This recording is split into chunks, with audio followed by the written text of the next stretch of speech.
कि सुबह सुबह श्रीमती जी दहाड़ कर बोली, अजी सुनते हो? बोले सुबह सुबह श्रीमती जी दहाड़ कर बोली, अजी सुनते हो? मैंने कहा बोलो भाग्यवान। बोले काहे को भाग्यवान? अगर भाग्यवान होती तो तुम्हारे जैसे फोकट से कभी के पल्ले थोड़ी पड़ती। बोले ठीक है, बोले भाग्य होते। बोले फालतू बकवास मत करो, चलो डॉक्टर के पास। मैंने कहा क्या मुझे क्या हो गया, डॉक्टर के पास ले जाओगी? बोले फालतू बकवास मत करो, डॉक्टर के पास चलो। रात भर बड़बड़ाते हो, न कुछ सोते हो, हमको सोने देते। घसीट कर डॉक्टर के पास ले गए।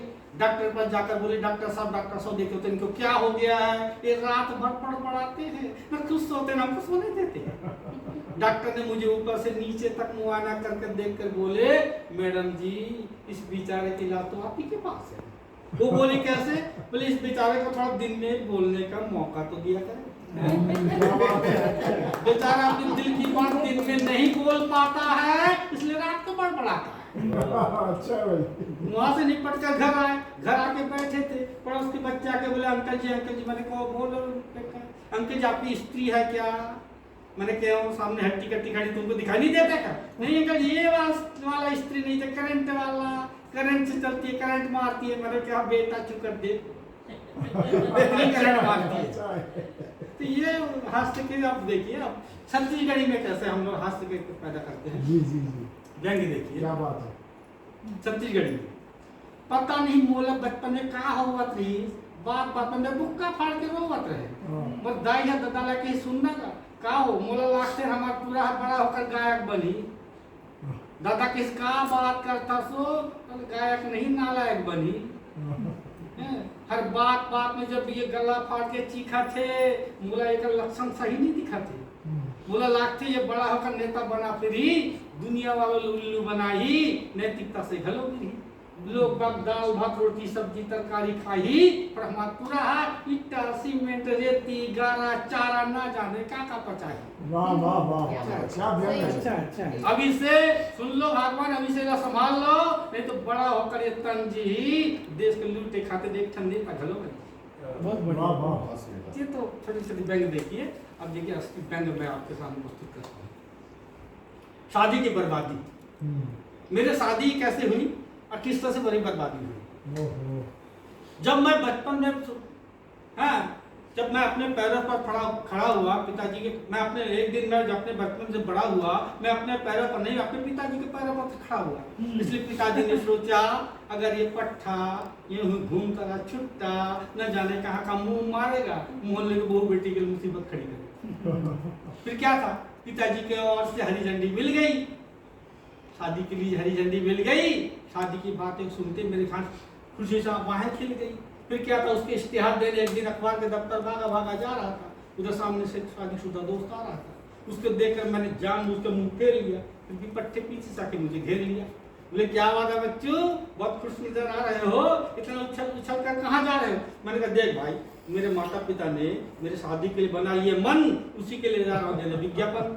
बहुत बढ़िया। इतना सुनते दोस्त ने कहा कैसे कैसे माँ बाप होते भाई, जरा सा भी दया नहीं आई, ना जाने मन में कैसे कैसे तमन्ना रखते हैं, अपने औलाद को सुख भी नहीं देख सकते। क्या बात है। फिर क्या बताऊं भैया, वो दोस्त भी इतना जिद्दी और अड़ा, वो भी मेरे पीछे पीछे चल पड़ा।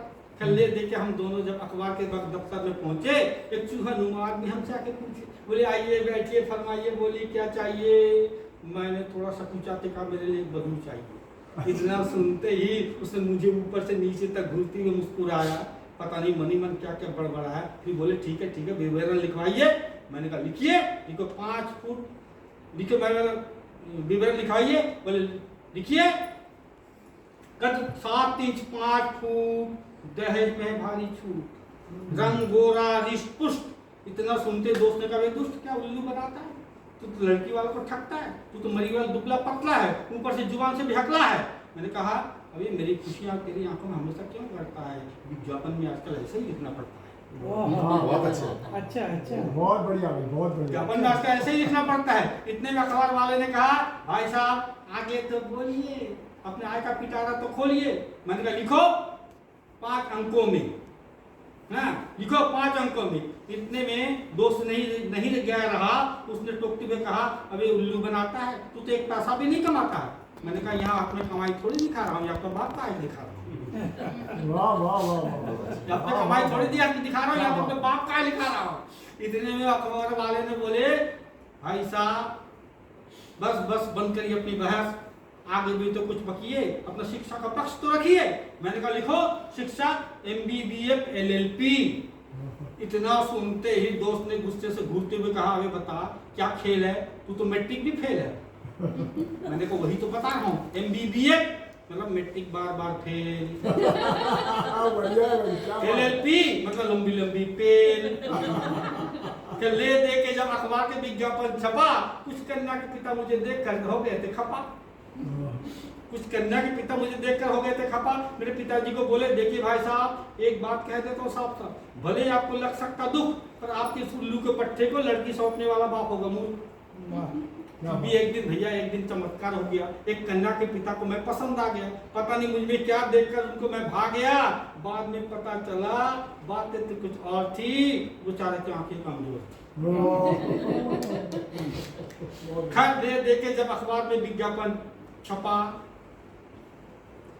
ले देके जैसे तैसे करके अखबार में विज्ञापन छपा।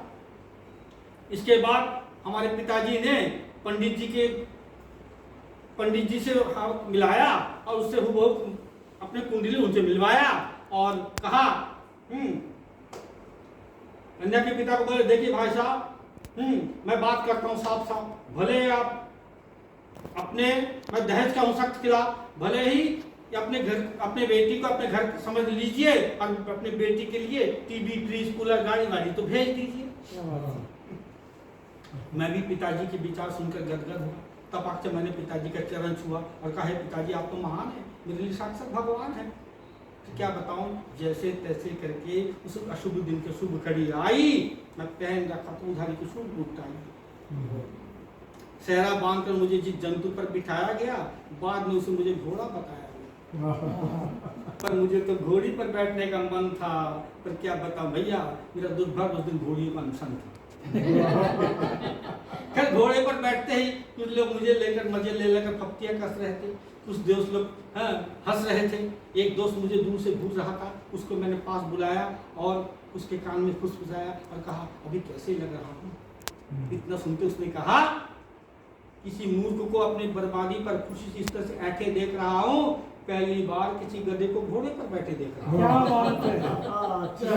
मित्रों ये पूरी कविता क्यों लिखी गई है, इसके पीछे का उद्देश्य क्या है मित्रों? हमारे देश में इतने सालों से लोकतंत्र में यही तो आजमाया है, हर चुनाव में घोड़े पर गधे को बिठाया है।